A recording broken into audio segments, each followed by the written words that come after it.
माँ की ममता। ममता का अर्थ तो हम सब जानते हैं, यही ना कि एक माँ का अपने बच्चों के प्रति स्नेह। पर बहुत सारे लोगों को लगता होगा प्यार, मोहब्बत और ममता में क्या अंतर है। मैं तो कहूँगी अंतर तो कुछ नहीं है, पर जो स्नेह माँ अपने ममता के भाव से करती है वह दूसरा कोई नहीं कर पाता है। प्यार मोहब्बत तो सब करते हैं, पिता से लेकर प्रियकर या प्रेयसी तक। अपने इनमें वह माँ वाला स्नेह नहीं होता। यह कहानी भी ऐसी ही एक माँ की ममता की है। इस माँ को उसकी ममता का भाव अपने बच्चों के लिए क्या क्या करवाता है, इसका वर्णन किया है। दापुर नाम का एक छोटा सा अविकसित गांव था। गांव का विकास नहीं, मतलब गांव में रहने वाले लोगों का विकास नहीं।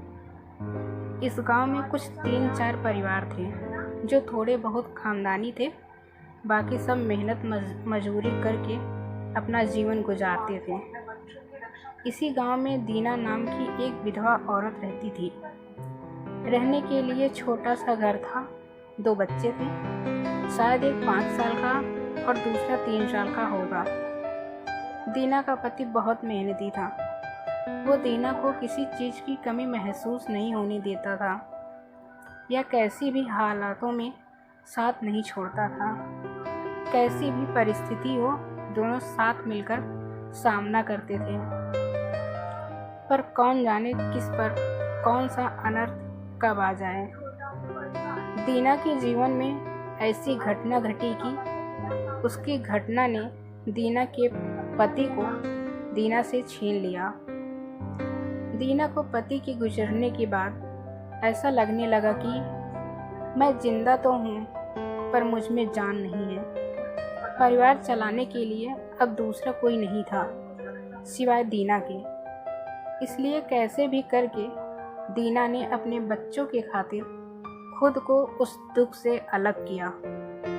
कुछ दिन बाद घर में जो था वो समाप्त हो गया। अब खुद क्या खाए और अपने छोटे बच्चों को क्या खिलाए, ये समस्या उसके सामने खड़ी हो गई। बच्चों के लिए दीना को अभी कुछ काम करना ही था।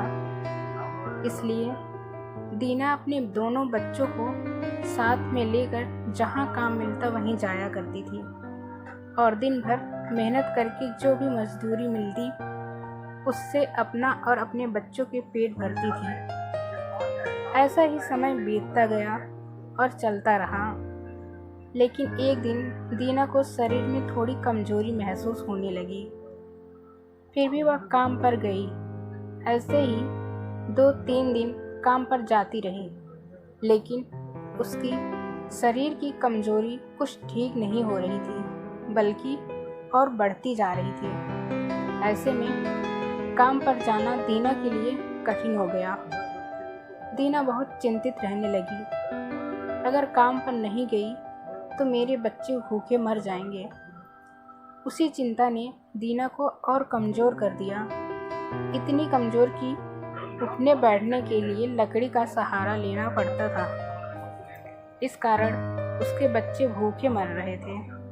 खाने को कुछ न मिलने के कारण और अपने बच्चों को भूखे मरते देखकर वह लकड़ी की सहायता से आज यहाँ से कुछ मांगा तो अगले दिन दूसरी ओर से कुछ मांग के अपने बच्चों को खिलाती, पर खुद भूखी सो जाती थी।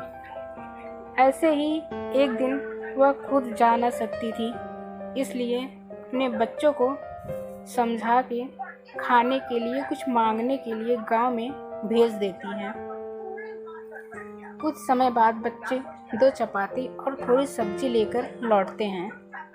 2 चपाती से 3 जन कैसे तृप्त होंगे, इसलिए वे 2 चपाती दोनों बच्चों को खिला देती हैं।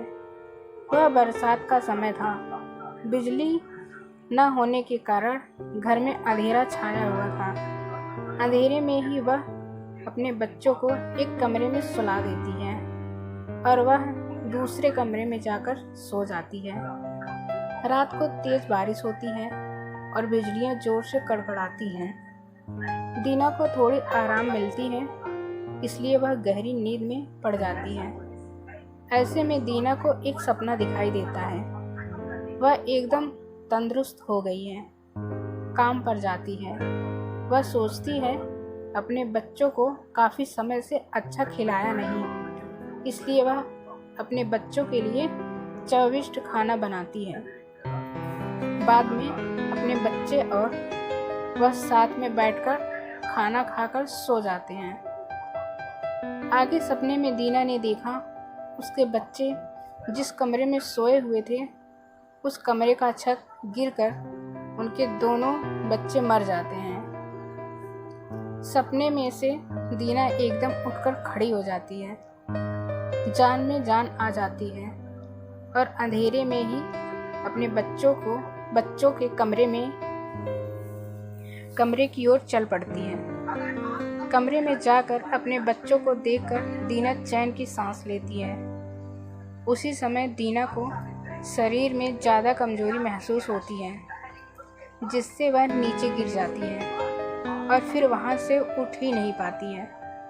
चैन की सांस दीना की सांस ले लेती है। दोस्तों, यही होती है माँ की ममता, जो मरते दम तक अपने बच्चों के खातिर जीने का जुनून रखती है। दोस्तों, मैं उम्मीद करती हूँ कि आपको यह कहानी पसंद आई होगी। अगर आप इससे सहमत हैं तो अपने सभी दोस्तों के साथ शेयर करें और इसी तरह की कहानियाँ डेली पढ़ने के लिए आप हमें सब्सक्राइब कर सकते हैं। Let's learn something new. Thanks for watching.